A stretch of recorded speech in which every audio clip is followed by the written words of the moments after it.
ನನ್ನೆಲ್ಲ ಯೂಟ್ಯೂಬ್ ವೀಕ್ಷಕ ಸ್ನೇಹಿತರಿಗೆ ನಿಮ್ಮ ಸುಪ್ರಿಯಾ ಶಿವಮೂರ್ತಿಗೌಡ ಮಾಡುವ ನಮಸ್ಕಾರಗಳು. ಎಲ್ಲರೂ ಹೇಗಿದ್ದೀರಿ? ಚೆನ್ನಾಗಿದ್ದೀರಾ ಅಂತ ಭಾವಿಸ್ತಾ ರಾಮಾಯಣದ 125ನೇ ಭಾಗವನ್ನು ಪ್ರಾರಂಭಿಸುವುದಕ್ಕೂ ಮುನ್ನ 124ನೇ ಭಾಗದಲ್ಲಿ ಏನಾಗಿತ್ತು ಅಂದರೆ, ರಾವಣನ ಆಜ್ಞೆಯ ಮೇರೆಗೆ ಅವನ ಮಗನಾದ ಇಂದ್ರಜಿತುವು ಯುದ್ಧ ಭೂಮಿಯಲ್ಲಿ ಬಂದು ಅದೃಶ್ಯರಾಗಿ ವಾನರರ ಮೇಲೆ ಯುದ್ಧ ಮಾಡುತ್ತಾ ಬ್ರಹ್ಮಾಸ್ತ್ರವನ್ನು ಪ್ರಯೋಗಿಸಿ ರಾಮ ಮತ್ತು ಲಕ್ಷ್ಮಣರ ಮೇಲೂ ಆ ಬ್ರಹ್ಮಾಸ್ತ್ರವನ್ನು ಪ್ರಯೋಗಿಸಿ ಅನೇಕ ವಾನರರನ್ನು ಮೃತಗೊಳಿಸಿ ಹಾಗೂ ರಾಮ ಲಕ್ಷ್ಮಣರು ಪ್ರಜ್ಞೆ ತಪ್ಪಿ ಕೆಳಗೆ ಬೀಳುವಂತೆ ಮಾಡಿ ಆ ಒಂದು ಮಾಹಿತಿಯನ್ನ ರಾವಣನಿಗೆ ತಲುಪಿಸೋದಕ್ಕೆ ಹಿಂದಿರುಗಿದ್ದಾನೆ. ಆ ಒಂದು ಮುಂದಿನ ಭಾಗವೇ 125ನೇ ಭಾಗವಾಗಿದ್ದು, ಆ ಒಂದು ಭಾಗವನ್ನು ನಾನೀಗ ಪ್ರಾರಂಭಿಸ್ತಾ ಇದ್ದೀನಿ ಸ್ನೇಹಿತರೆ. ಆಗ ವಿಭೀಷಣನು, ನೀನು ರಾಮ ಲಕ್ಷ್ಮಣ ಸುಗ್ರೀವ ಮತ್ತು ಅಂಗದ ಇವರೆಲ್ಲರನ್ನು ಬಿಟ್ಟು ಹನುಮಂತನ ಬಗ್ಗೆ ಏಕೆ ವಿಚಾರಿಸುತ್ತಿರುವೆ ಎಂಬುದಾಗಿ ಕೇಳಿದನು. ಆಗ ಪ್ರತ್ಯುತ್ತರಿಸಿದ ಜಾಂಬವಂತನು, ಹನುಮಂತನು ಬದುಕಿದ್ದರೆ ಸೈನ್ಯವು ಮೇಲ್ನೋಟಕ್ಕೆ ನಾಶವಾಗಿರುವಂತೆ ಕಂಡುಬಂದರೂ ಸಹ ಅಖಂಡವಾಗಿ ಉಳಿದಿರುತ್ತದೆ. ಆದರೆ ಹನುಮಂತನು ಮೃತಪಟ್ಟರೆ ಸೈನಿಕರೆಲ್ಲರೂ ಬದುಕಿದ್ದರೂ ಸಂಪೂರ್ಣ ಸೈನ್ಯವು ನಾಶವಾದಂತೆ ಎಂದರು. ಇದನ್ನು ಕೇಳಿ ಮುಂದೆ ಬಂದು ಜಾಂಬವಂತನ ಕಾಲುಗಳನ್ನು ಹಿಡಿದುಕೊಂಡ ಹನುಮಂತನು, ನಾನು ಕ್ಷೇಮವಾಗಿದ್ದೇನೆ, ನೀವು ಚಿಂತಿಸುವ ಕಾರಣವಿಲ್ಲ ಎಂದು ಹೇಳಿದನು. ಆಗ ಜಾಂಬವಂತನು, ನೀನು ಹಿಮಾಲಯ ಪರ್ವತಕ್ಕೆ ಕೂಡಲೇ ಹೋಗಿ ವೃಷಭ ಪರ್ವತವನ್ನು ಹುಡುಕು. ಎಲ್ಲ ದಿಕ್ಕುಗಳನ್ನು ಪ್ರಕಾಶಿಸುವ ರೋಗ ನಿವಾರಕ ಗಿಡಮೂಲಿಕೆಗಳಿಂದ ತುಂಬಿರುವ ಒಳೆಯುತ್ತಿರುವ ಪರ್ವತವೊಂದು ವೃಷಭ ಮತ್ತು ಕೈಲಾಸದ ಮಧ್ಯ ಸ್ಥಿತವಾಗಿದೆ.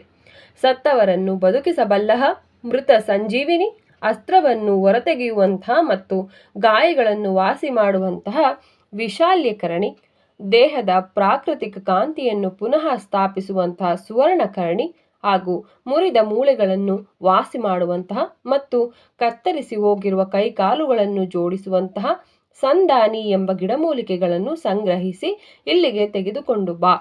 ನಾವು ಈ ಒಂದು ಗಿಡಮೂಲಿಕೆಗಳನ್ನು ಬಳಸಿ ಪ್ರಾಣವನ್ನು ಕಳೆದುಕೊಂಡಿರುವ ಎಲ್ಲ ವಾನರ ವೀರರನ್ನು ಬದುಕಿಸಬಹುದು ಎಂಬುದಾಗಿ ಉಪದೇಶಿಸಿದನು. ಇದನ್ನು ಕೇಳಿ ಪುನರುಜ್ಜೀವಿತವಾದಂತಹ ಹನುಮಂತನು ನವಚೈತನ್ಯದಿಂದ ಹುಬ್ಬಿದನು. ತ್ರಿಕೂಟ ಪರ್ವತಕ್ಕೆ ಹೋದ ಅವನು ಒಂದು ಪ್ರಚಂಡ ಜಿಗಿತದ ಪೂರ್ವ ಸಿದ್ಧತೆಯಲ್ಲಿ ಕುಳಿತನು. ಅವನ ಜಿಗಿತದಿಂದ ಆ ಪರ್ವತ ಶಿಖರವು ಕುಸಿದಾಗ ಅದರಿಂದ ಉತ್ಪತ್ತಿಯಾದ ತಿಕ್ಕಾಟದಿಂದ ಮರಗಳು ಹುರಿದವು. ಲಂಕೆಯ ಅರಮನೆಗಳು ಮತ್ತು ನಗರದ ದ್ವಾರಗಳು ಕುಸಿಯಲಾರಂಭಿಸಿದವು ಮತ್ತು ಸಂಪೂರ್ಣ ಲಂಕಾ ನಗರವು ಅಲುಗಾಡಿ ಪ್ರಜೆಗಳಲ್ಲಿ ಭಯ ತುಂಬಿಸಿತು. ಮೊದಲಿಗೆ ಹನುಮಂತನು ಸಮುದ್ರದ ಆಚೆಯ ದಡದಲ್ಲಿದ್ದ ಮಲೆಯ ಪರ್ವತಕ್ಕೆ ಹಾರಿದನು. ತನ್ನನ್ನು ಇನ್ನೂ ವಿಸ್ತರಿಸಿಕೊಂಡ ಬಳಿಕ ಸೂರ್ಯದೇವರಿಗೆ ಪ್ರಣಾಮ ಮಾಡಿ ಆಕಾಶಕ್ಕೆ ಮತ್ತೆ ಹಾರಿದ ಅವರು ದೊಡ್ಡ ಬಂಡೆಗಳನ್ನು ಮತ್ತು ಮರಗಳನ್ನು ತನ್ನ ಜೊತೆಗೆ ಸೆಳೆದರು. ವಾಯು ವೇಗದಲ್ಲಿ ಹಾರಿದ ಹನುಮಂತನು ಚಿನ್ನದ ಶಿಖರಗಳುಳ್ಳ ಹಿಮಾಲಯ ಪರ್ವತವನ್ನು ಸ್ವಲ್ಪ ಸಮಯದಲ್ಲೇ ತಲುಪಿದರು. ವೃಷಭ ಮತ್ತು ಕೈಲಾಸ ಪರ್ವತಗಳ ನಡುವೆ ಜಾಂಬವಂತರು ವಿವರಿಸಿದ್ದಂತಹ ಪರ್ವತ ಇರುವುದನ್ನು ಗುರುತಿಸಿದರು. ಹನುಮಂತನು ಇದರ ಪ್ರಜ್ವಲಿಸುತ್ತಿರುವ ಕಾಂತಿಯನ್ನು ಕಂಡು ಆಶ್ಚರ್ಯಗೊಂಡರು. ಬೇಕಾಗಿದ್ದ ಗಿಡಮೂಲಿಕೆಗಳಿಗಾಗಿ ಹನುಮಂತನು ಸಂಪೂರ್ಣ ಪರ್ವತವನ್ನೇ ಮೈಮರೆತು ಹುಡುಕಿದನು. ಆದರೆ ಒಬ್ಬ ಆಗಂತುಕನ ಪ್ರವೇಶವಾಗಿದೆ ಎಂಬುದನ್ನು ಅರಿತುಕೊಂಡ ಆ ಬಳ್ಳಿಗಳು ತಮ್ಮನ್ನು ತಾವು ಮರೆಮಾಚಿಕೊಂಡವು. ಆದ್ದರಿಂದ ಅವುಗಳನ್ನು ಪತ್ತೆ ಹಚ್ಚಲಾಗದೆ ಉಗ್ರವಾಗಿ ಗರ್ಜಿಸಿದ ಹನುಮಂತನು, ಓಹೋ ಪರ್ವತವೇ, ನೀನು ಶ್ರೀರಾಮನ ಸೇವೆಯನ್ನು ತಡೆಯಲು ಯತ್ನಿಸಿದರೆ ನಾನು ನಿನ್ನನ್ನು ಕೋಟೆಗಟ್ಟಲೆ ಸಣ್ಣ ಸಣ್ಣ ಚೂರುವಾಗುವಂತೆ ಒಡೆದು ಬಿಡುವೆನು ಎಂದು ಸವಾಲು ಹಾಕಿದನು. ಏನು ಪ್ರತ್ಯುತ್ತರ ಸಿಗದೆ ಬೇಕಾಗಿದ್ದ ಗಿಡಮೂಲಿಕೆಗಳೂ ಸಿಗದಿದ್ದಾಗ ಅವನು ಆ ಸಂಪೂರ್ಣ ಪರ್ವತವನ್ನೇ ತೆಗೆದುಕೊಂಡು ಹೋಗಿ ಜಾಂಬವಂತನಿಗೆ ಹುಡುಕುವುದಕ್ಕೆ ಬಿಡಲು ನಿರ್ಧರಿಸಿದನು. ಪರ್ವತದ ಮೇಲಿನ ಭಾಗವನ್ನು ಬೇರ್ಪಡಿಸಿ ಅದನ್ನು ತೆಗೆದುಕೊಂಡು ಆಕಾಶಕ್ಕೆ ಜಿಗಿದ ಹನುಮಂತನು 1000 ಯೋಜನೆಗಳನ್ನು ಹಾರಿ ಲಂಕೆಗೆ ಅತ್ಯಲ್ಪ ಸಮಯದಲ್ಲೇ ಹಿಂದಿರುಗಿದನು. ಅವನು ತ್ರಿಕೂಟ ಪರ್ವತದ ಶಿಖರದ ಮೇಲೆ ಇಳಿದಾಗ ವಾನರರೆಲ್ಲರೂ ಸಂತೋಷದಿಂದ ಕೂಗಾಡಿದರು. ತಕ್ಷಣ ಅವಶ್ಯಕ ಗಿಡಮೂಲಿಕೆಗಳನ್ನು ಸಂಗ್ರಹಿಸಿದ ಜಾಂಬವಂತನು ಅವುಗಳನ್ನು ರಾಮ ಲಕ್ಷ್ಮಣರ ಮೂಗಿನ ಒಳ್ಳೆಗಳ ಕೆಳಗೆ ಆಗ್ರಣಿಸಲು ಇಟ್ಟನು. ಆದ್ದರಿಂದ ಅವರ ಗಾಯಗಳು ಕೂಡಲೇ ವಾಸಿಯಾದವು.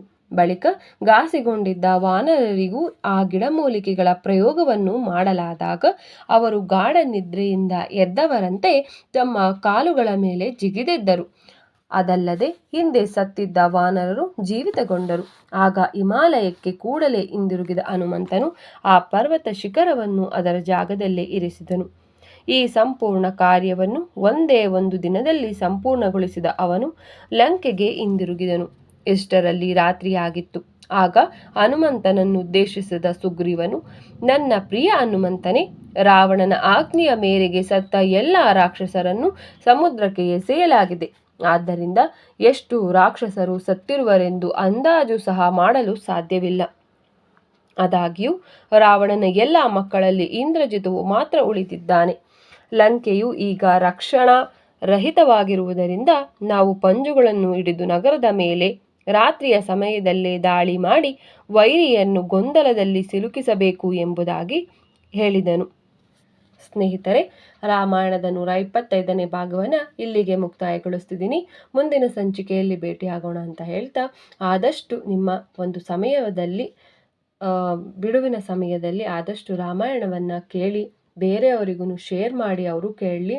ಹಾಗೆಯೇ ಲೈಕ್ ಮಾಡೋದನ್ನು ಮರಿಬೇಡಿ ಅಂತ ಹೇಳ್ತಾ, ನಿಮಗೆಲ್ಲರಿಗೂ ನನ್ನ ನಮಸ್ಕಾರ. ಜೈ ಶ್ರೀರಾಮ್. ಹರ ಹರ ಮಹಾದೇವ.